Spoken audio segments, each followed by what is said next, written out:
E aí, meu irmão, pode ir pá, de boa na quebrada?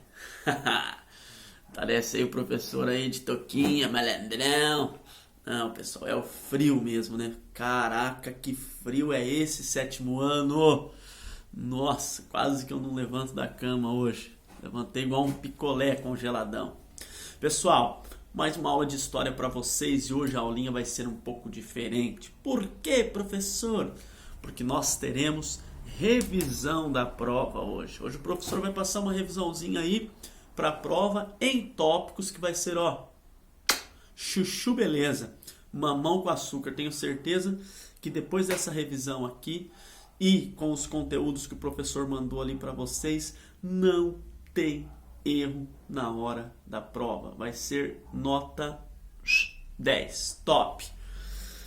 Nós estamos falando sobre, ou estávamos falando, porque agora nós já entramos em outro tema, sobre o humanismo. A prova vai cair sobre isso, tá, gente? Sobre o Renascimento. E a prova não tá difícil, não. Tá bem fácil, tá bom? Pega a sua caneta, pega o seu lápis, dá um pause aí, que o professor já vai começar a falar os tópicos da nossa revisão. O primeiro tópico, gente, vai falar em relação às universidades lá do século XI em diante, tá? Porque antes do século XI, essas universidades eram comandadas pela igreja, tá? Então as únicas disciplinas que elas estudavam eram o direito, a medicina e a teologia, nada mais além disso. Agora, tá?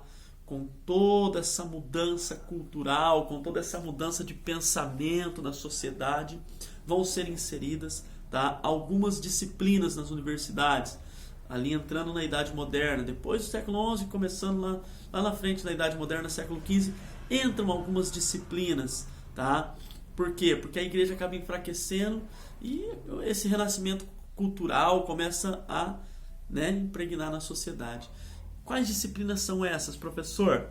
Gente, essas disciplinas eu vou deixar vocês pesquisarem. Tá lá na apostila de vocês, tá? Lá no comecinho desse nosso módulo, onde vai falar ali das universidades e as disciplinas que foram inseridas nas universidades, tá?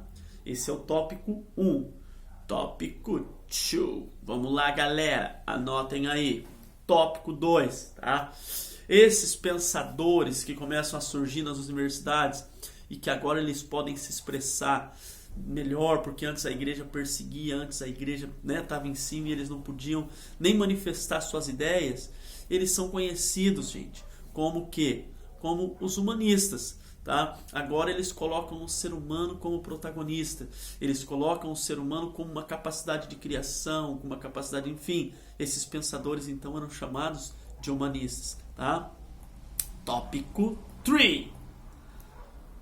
Tópico 3, Nicolau Copérnico, tá? Ele vem, tá? Ele desenvolve uma teoria sobre o universo, tá? E o seu funcionamento, que vai na contramão de uma teoria que a igreja acreditava. Quais eram essas duas teorias em relação ao funcionamento do universo? A de Copérnico e a que a igreja acreditava. Quais eram, professor? Fala para nós aí. Pode pá. Não vou falar porque eu vou estar contando a resposta. Vocês vão pesquisar ali, tá? Vai ajudar vocês nos estudos, eu tenho certeza, tá? Gente, durante a maior parte da Idade Média ali, tá? Os seres humanos, eles mediam o tempo de acordo com as observações da natureza, né? Tinha o relógio de sol, tinha as cheias dos rios, tinha, enfim, uma série, as estações do ano, uma série de coisas que eles utilizavam para se localizar no tempo. Só que, tá, no século XIV, eles inventam algo que foi revolucionário para a questão da marcação, da marcação do tempo, desculpa, tá? Que foi o quê? Foi uma invenção que até hoje nós utilizamos, de tão importante que ela foi. E olha, só surgiu lá no século XIV. Então vocês vão ver ali qual que foi a importante descoberta do século XIV para medir o tempo.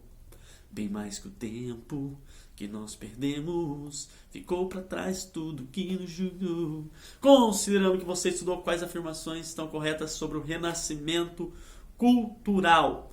Vamos lá na parte do renascimento cultural. Deem uma estudada, gente, tá? Deem uma estudada na questão da mudança de mentalidade, na questão da mudança, sabe? Da sociedade, tudo isso. Dá uma estudada lá no Renascimento Cultural. Esse foi o nosso tópico 5, tá? Tópico 6. Copérnico, tá? E suas descobertas, tá? Elas são inseridas no Renascimento Cultural. Por quê, professor? Por que Copérnico foi tão importante para o Renascimento Cultural? Por que as suas invenções foram tão importantes? Pelo seguinte, gente, porque ele valorizava, tá? A observação, a investigação sobre os fenômenos, sobre os fenômenos, tá? Sem ficar baseado só na igreja, só naquela parte teológica da coisa, só na explicação sucinta e rasa da igreja.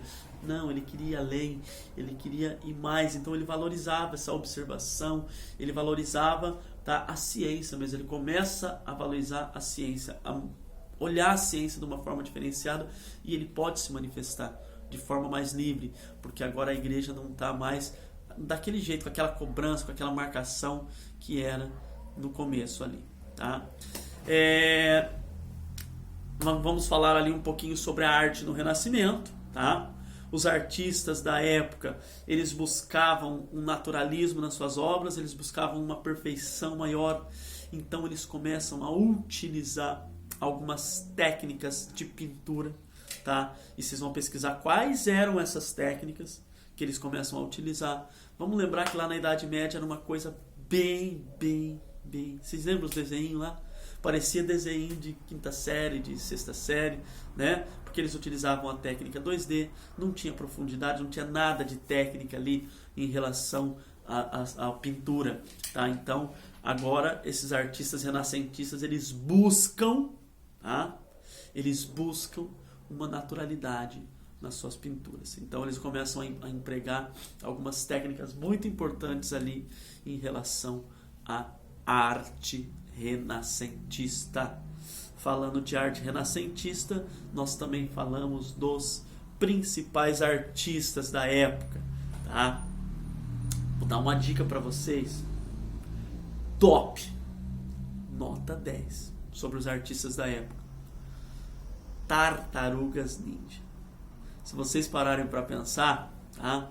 O desenho das Tartarugas Ninja, os nomes dos personagens, foram inspirados em artistas renascentistas. Mas não vou falar os nomes, não, porque senão o prof vai estar contando a resposta. Mas Tartarugas Ninja é a minha dica para 8. Tartarugas Ninja, professor, o que isso tem a ver com história, mano? Tá tirando, irmão? Gente, tem tudo a ver, cara. Tem tudo a ver porque os nomes foram inspirados mesmo nesses artistas, grandes artistas renascentistas, tá? Vocês vão ver ali um pouquinho sobre a questão do uso das tintas, tá? Dos afrescos, enfim, as pinturas a óleo. Dei uma estudada nessa parte que vai cair alguma coisinha sobre isso, tá? A questão deles usarem a pintura a óleo, porque nós temos... Eita, Madruga mandando mensagem. Nós temos uma oleosidade na pele, tá? Então, principalmente quando eles iam retratar o ser humano, aquilo dava um ar de realismo mesmo, devido a essa nossa oleosidade, né, gente? Então, aí, ó, não para mais, tá? E a 10, e a última